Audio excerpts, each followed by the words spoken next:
everyone. Thanks for your flexibility on the time today. Quite a bit to share with you up front, so thanks in advance for your patience.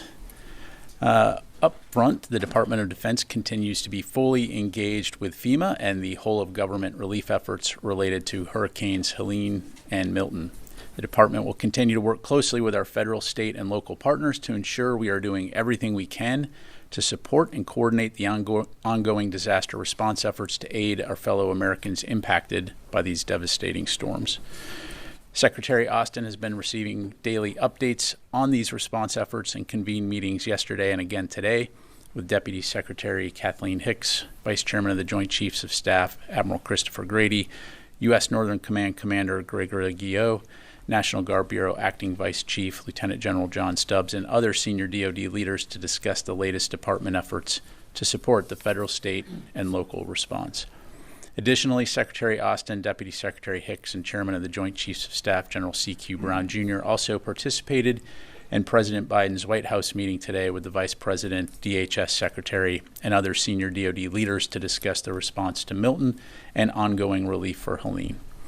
Because of efforts to prepare and evacuate, this was not a worst-case scenario, and the evacuation orders saved lives. As you know, Hurricane Milton impacted Florida as a Category 3 storm, and DoD took appropriate precautions in advance for our facilities based in Florida to ensure the safety and security of our personnel, their families, and our equipment. Of note, U.S. Special Operations Command and U.S. Central Command remain evacuated from McDill Air Force Base and will re-enter when safe. The priority is the safety of personnel and their families and ensuring they have the resources they need as they recover from Hurricane Milton. Both commands continue to operate out of multiple locations, ensuring no degradation to operations. We'll provide updates as they become available.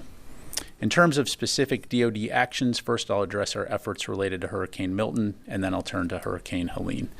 As of this morning, the Florida National Guard has activated more than 6,500 guardsmen and mobilized 500-plus high-water vehicles, 26 helicopters, and more than a dozen watercraft from a dozen states for the response and recovery mission following Hurricane Milton.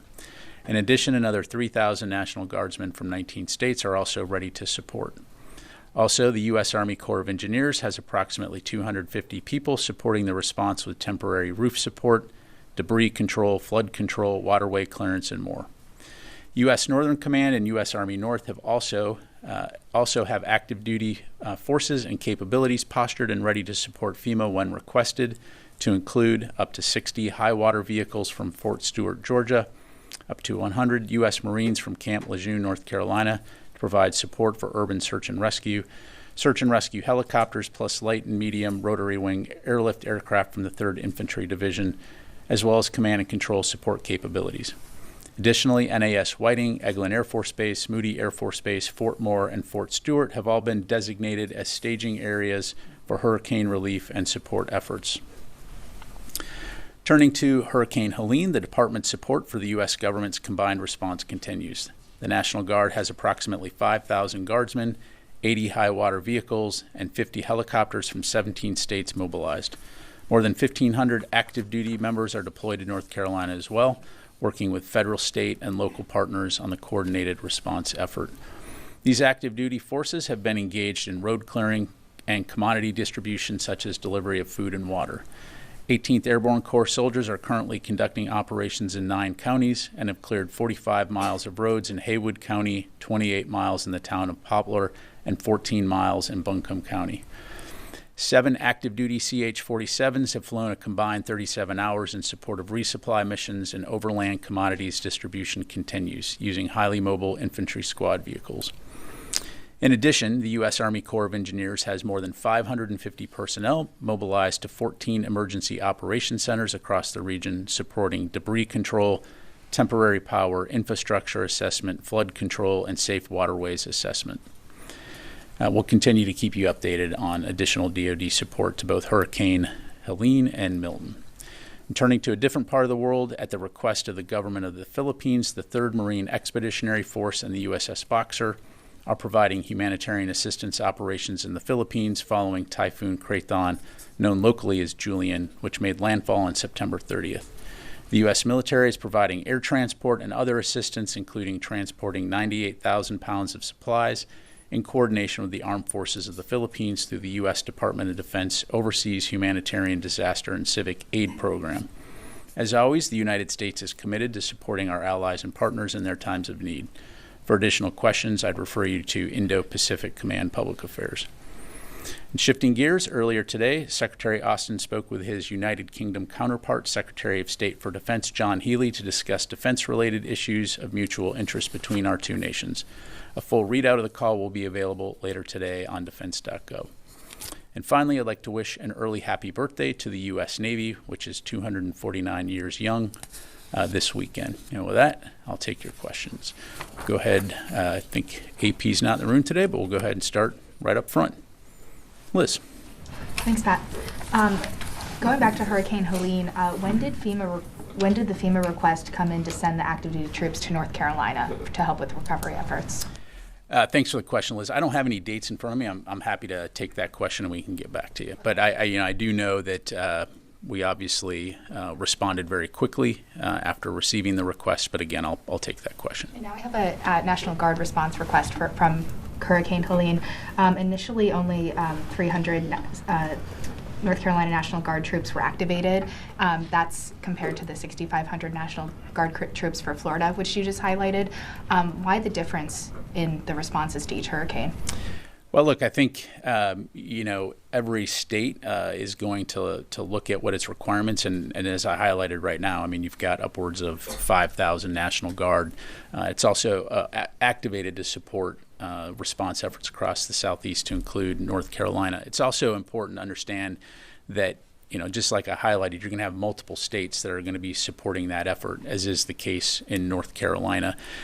The other thing, too, is keeping in mind that it's not like you're necessarily going to have forces just sitting in locations without knowing the track of the storm, where they're most needed. You need to do this in a way that's synchronized and integrated with a broader effort in order not to create additional problems in the midst of a crisis and an emergency. So as FEMA and as the state of North Carolina work closely together to identify what requirements were, of course, those capabilities were rapidly put online and rushed to the areas where they're needed most.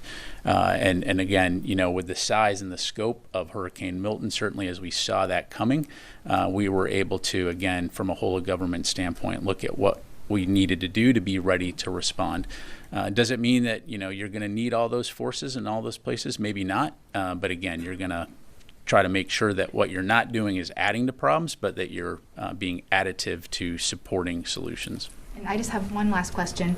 Vice presidential candidate J.D. Vance wrote an op-ed criticizing Hurricane Helene relief efforts, and specifically the DoD's response. He said it was delayed. He compared it to the Obama administration only taking 2 days to authorize active duty troops to send them to Haiti for that recovery effort from the earthquake, as opposed to the 6 days it took for Secretary Austin to sign FEMA's request to authorize these active duty trips to North Carolina. Do you think that's fair to compare? What do you think of that characterization? Yeah, so a couple things. So first of all, as I'm sure you can appreciate, I'm not going to wade into the political campaign or comment on remarks or op-eds by political candidates. It just wouldn't be appropriate. What I will say is, from a DoD standpoint, I can 100% guarantee you that we will lean as far forward as we can to be prepared to respond to requests from FEMA and our state and local partners. And this is no exception. So I think, as I highlighted, we have forces on the ground actively supporting our fellow Americans in their time of need, and we're going to continue to do that. Tony. Let me ask you about Israel and conversations between the Secretary and his counterpart in Israel, and the sharing of information about what comes next. The world's on pins and needles about whether or when Israel may strike Iran. What's the tenor of the conversation and frequency between either the E-ring here and Secretary Austin and his counterpart? Yeah, so your last question there. I mean, as you know, Secretary Austin and Minister Gallant have a close working relationship. They talk frequently. I don't have any new calls to read out since the last one, but as one could imagine, I'm sure there will be one again in the near future, and again, we'll read that out. As we have been from the beginning, those conversations are very focused on the situation in the Middle East, the tensions in the Middle East, the defense of Israel, but also looking at ways to ensure that what we're seeing there does not escalate into a wider regional conflict, and to work toward a diplomatic resolution of the tensions. So I can tell you from a U.S. perspective, that doesn't change. We continue to seek the conditions to enable a ceasefire in Gaza and a reduction of the tensions along the Israel-Lebanon border so that folks can return back to their homes. Can I ask you, are they sharing at all their intentions for a potential retaliatory strike on Iran, even in the broadest of detail? Yeah, I mean, as we've highlighted, we're certainly talking with Israel about their next steps as it relates to any type of response from Iran's 1 October attack. But I'm not going to speak for Israel in terms of what they may or may not do. I'd refer you to them. Are they going to give you a heads up of some kind of imminent action? Did they make any commitment on that? Yeah. Again, I'd refer you to Israel to talk about what they may or may not do. Tony, we're going to continue to keep the lines of communication open for all the reasons that I highlighted. Joseph. Thanks. Just staying on Israel, and then I have a second on the Houthis. So today we saw the UN peacekeeping force in Lebanon said that the Israeli army military deliberately targeted their bases, their watchtowers on multiple occasions in the past 24 hours. There was also videos that the Israelis destroyed a Lebanese army watchtower in the south. In the past couple of days, we've seen Israeli military plant an Israeli flag inside of Lebanese territory, on territory that's not disputed between the two. Homes of U.S. officials, current officials, of relatives, of the U.S. People serving in the U.S. government have been destroyed. Indisputable evidence that there's no Hezbollah weapons there. So how do you square that circle in terms of the support for what you guys have said is Israel's limited ground operations? Or do you condemn any of these that I just mentioned, or do you believe that these align with U.S. interests? Yeah, thanks, Joseph. So lot to break down there. So first of all, as it relates to the reports that you highlight in terms of UNFIL or LAF, certainly those reports are concerning. I don't have any information to independently corroborate those reports. I'd refer you to the IDF to talk about their operations in that regard. Certainly we do not want to see non-combatants targeted as operations are being conducted. All indications that we have right now is that Israel continues to conduct limited ground operations across the border to remove Hezbollah attack infrastructure. And again, we've highlighted that we fully support Israel's right to defend itself, and we understand the threat that Hezbollah has posed for the last year. Ultimately, at the end of the day, though, again, I'd go back to our belief that for long-term security and stability, the best way to do that is through diplomatic means. So we'll continue to work toward that end. Just a second. I don't know if you saw the report from Brown University a couple days ago on how much military aid has been sent to Israel and then how much the U.S. campaign against the Houthis has cost. They said it has cost $4.86 billion so far, and that the U.S. military could require an extra $2 billion in the coming months. Can you confirm or take the question or let us know if you have any numbers of how much this specific campaign has cost so far? Yeah, I haven't seen the report, so I'm just not in a position to comment on it. Oren?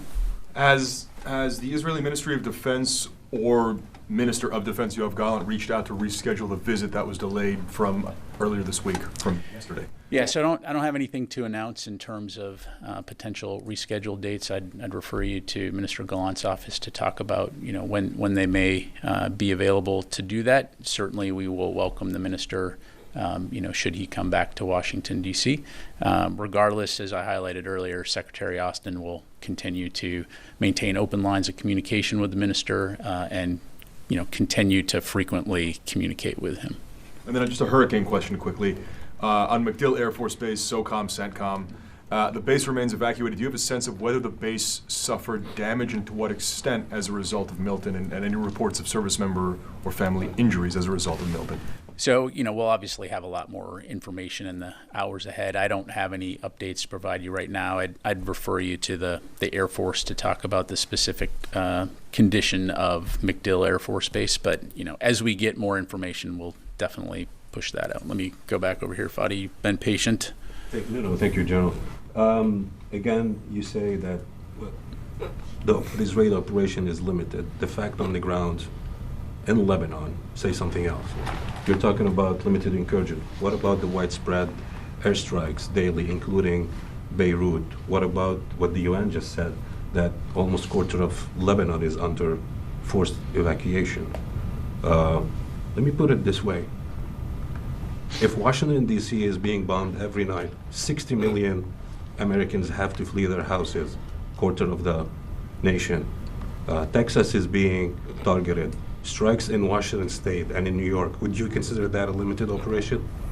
Yeah, what I said, Fadi, was in terms of their ground operations, what we continue to see is a limited in scope in terms of ground operations. As far as their broad efforts against Lebanese Hezbollah, again, we continue to have conversations with our Israeli partners in terms of the size and scope of what they're doing, recognizing, again, as we've highlighted, the importance of not only enabling the defense of Israel, but also thinking through what's next in terms of regional security and stability, taking civilian safety into account in terms of planning and operations.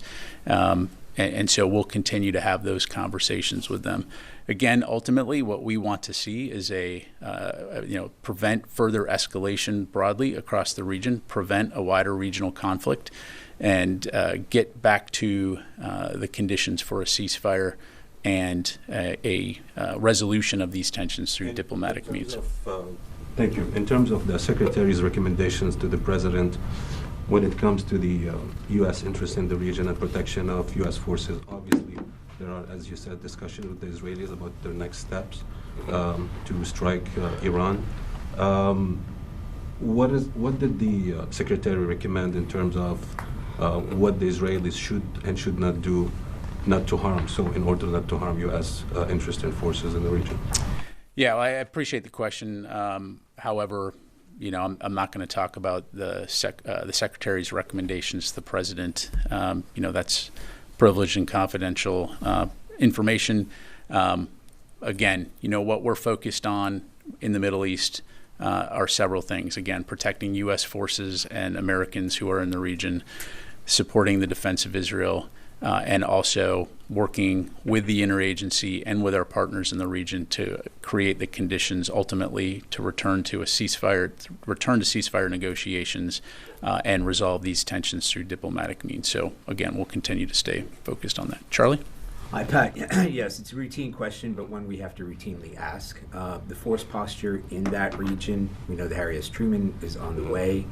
Is that playing into the calculus about the timing of the Israeli attack on Iran to make sure that, or to at least give the Defense Secretary the option of having two carrier strike groups in the region at the same time? Yeah, thanks, Charlie. I don't have any announcements to make in terms of force posture in the European Command or U.S. Central Command regions.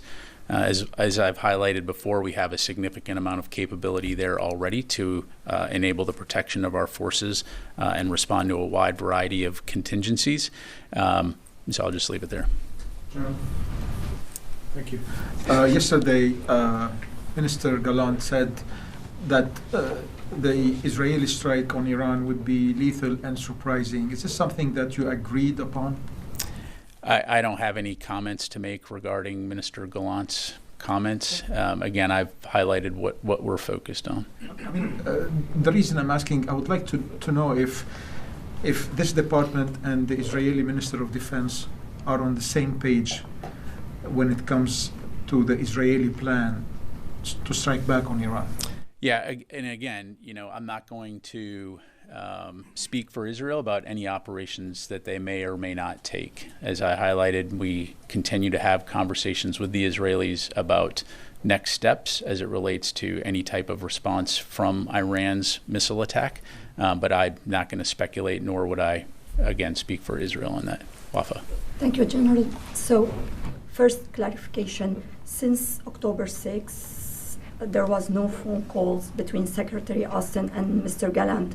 So, for 4 days, there was no consultation or engagements between Secretary Austin and Gallant. The last phone call that they had was on Sunday.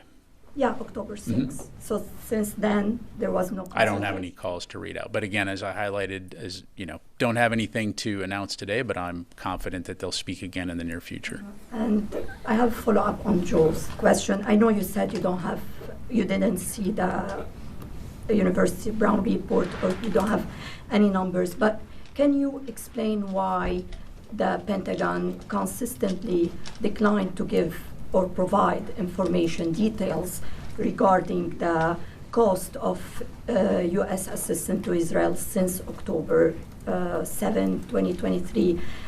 How do you explain this lack of transparency to U.S. taxpayers on this matter, on this issue? Yeah, I mean, we certainly provide information to Congress as it relates to the security assistance that we provide to many countries around the world. As we've highlighted previously, you know, I'm not able to provide a specific number, Wafa, other than to say we have provided billions of dollars in security assistance to Israel since Hamas's attack on October 7. And, you know, as we have more information to provide on that aspect, you know, we certainly will. And I just don't have any dollar figures to pass along to you today. Thank you. Yes, ma'am. Committee. All right, nice to see you again. General, I have two questions. North Korea recently fortified the border between North and South Korea.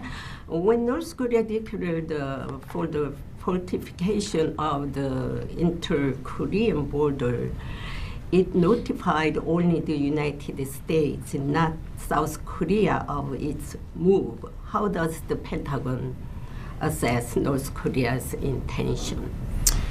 Well, look, you know, when it comes to the security on the peninsula and our alliance with South Korea, that's something that we obviously take very seriously. We maintain frequent communications with our Republic of Korea allies. As for why the DPRK may choose to do something as it relates to communicating items like that, I'd refer you to them. Regardless, we have a very strong alliance with South Korea and will continue to work together towards security and stability throughout the region. Thank you. North Korea is intervening in the war in Ukraine by sending troops for Russia. Iran and North Korea are called the axis of evil. Are there any signs of military cooperation between Iran and North Korea in the Middle East war? Between Iran and North Korea? Yes. I don't have anything to provide on that. Janie, I have not seen anything to indicate that that's the case, but obviously, you know, something we'll continue to keep a close eye on. Thank you. Let me go to the phone here. Constantine from military.com. Thanks, Pat. Just following up on Oren's question and broadening it out slightly, can you speak to whether any military facilities or bases sustained any damage as a result of the hurricane in Florida? And second question is, the Navy specifically sortied a few ships and a squadron and some sailors out of Florida. Are you able to offer any timeline as to when those assets will be returning home? Thanks. Yeah, thanks, Constantine. So for the most up-to-date information on that, I'd refer you to the services to talk about their capabilities. And I'm hesitant to speculate and provide something off the cuff in terms of the status of DoD facilities in Florida. I would say anecdotally, initial indications are, as I highlighted in the topper, that it wasn't the worst case scenario. In other words, there's some damage, but not extensive damage. But again, we need the time to be able to go in, have the teams make those assessments and come back with more detailed information. So I appreciate your patience on that, but I'm confident we'll have more up-to-date information in the very near future. All right, let's go to Chris Gordon, Air and Space Forces Magazine. Thanks, Pat, and I appreciate the full name. Can you confirm whether the Ukraine Defense Contact Group Summit is indeed going to be postponed at the Secretary of Defense and the Minister of Defense level? And I understand these summits are useful, but can you give us a sense of how much work is actually done by the CG in between these formal meetings? Yeah, thanks for the question. So, yes, the Ukraine Defense Contact Group that was originally scheduled for October 12th has been postponed. I don't have a new date and location to provide to you. That's something that we're working through, and certainly once we do, we'll provide that to you. But to your second question, there absolutely is a lot of work that happens in between the UDCGs, and that really entails the capability coalitions working through their co-chairs on identifying, developing, and delivering capabilities to the Ukrainians, both for their near-term and long-term defense requirements, as well as one of the things that Secretary Austin, for example, and our policy team do on a very regular basis is working through ensuring that Ukraine is able to get the security assistance it needs to defend itself. And so that entails phone calls, and entails bilateral meetings and discussions that are very frequent.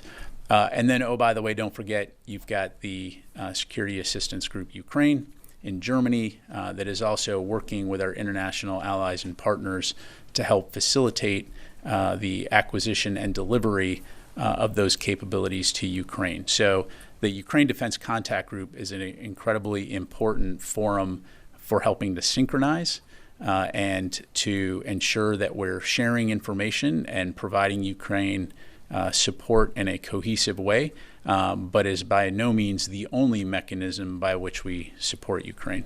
Thank you. Take a few more. Let me go to Louis, and then I'll come back to you. Sure. Thank you. One question on Israel, Lebanon, and another on the hurricane. I remember that when you were looking for clarity for quite some time from Israel about their intentions and their plans when the incursion went in to Lebanon. Is that still the case when you're talking about discussions? In other words, do you still need to get a clearer picture other than this talking point of a limited ground incursion? I'm not sure I understand your question. In other words, let's go back 2 weeks ago. Israel went in, and the talking point was we are wanting more clarity from Israel about what their intentions are inside of Lebanon, how long they plan to be there, how large of an incursion this will be. Is that still something that you're looking for answers for, or are you just taking at face value when they say this is a limited ground incursion? Well, I'm delivering to you the facts as I know them from multiple means, which I won't necessarily go into from the podium here. So what we do see is that Israel on the ground across the Lebanon border is conducting a limited operation to root out and remove attack infrastructure. Big picture, to kind of get to your question here, is both from a micro and a macro standpoint. From a U.S. standpoint, we obviously have, the United States has interests in the region, and one of our interests right now is on preventing a wider regional conflict from happening, and that entails engagement not only with Israel, but with partners throughout the region and allies and partners throughout the world. We also have a national security interest in our security relationship with Israel. And so, as you know, we have a long-standing security cooperation relationship. We have an ironclad commitment to support the defense of Israel. And so that entails having frequent conversations in terms of what they're doing to defend themselves, the role that the United States plays in that, but also as it relates to the thing I talked about earlier, which is preventing a wider regional conflict. And so working all those aspects, again, in support of security and stability throughout the broader region, but also the national security interests of the United States and our allies and partners. So you're still looking for clarity about their long-range plans for Lebanon? What I'm saying is that we are continuing to have conversations with them for all the reasons I highlighted. How best to support the defense of Israel, protect U.S. forces that are in the region, while at the same time working to understand how they're going to do things so that, A, we can best support them from a defense standpoint, but also help to set the conditions for eventually getting back to a ceasefire and resolving these issues through diplomatic means. So, thank you. And hurricane question goes back to Liz's initial questions at the top of the briefing. Can you tell us when Secretary Austin approved the use of active duty forces for North Carolina? I'll have to take the question, Lou. I don't have the date right in front of me. Again, as I highlighted to Liz, when the DOD was asked by the president to provide active duty forces, we obviously moved out very quickly, but I'll take your question. Thanks. All right, thanks very much, everybody. Can you also take the question not just about when it was approved, because I think that might be in the statement. I could be wrong about that, Louis. But can you also take the question of when FEMA requested it, so we know? There's some discrepancy about whether it was the September 30th or October 1st that the request actually came in. Sure. Thank you. Take that question. All right. Thanks very much, everybody.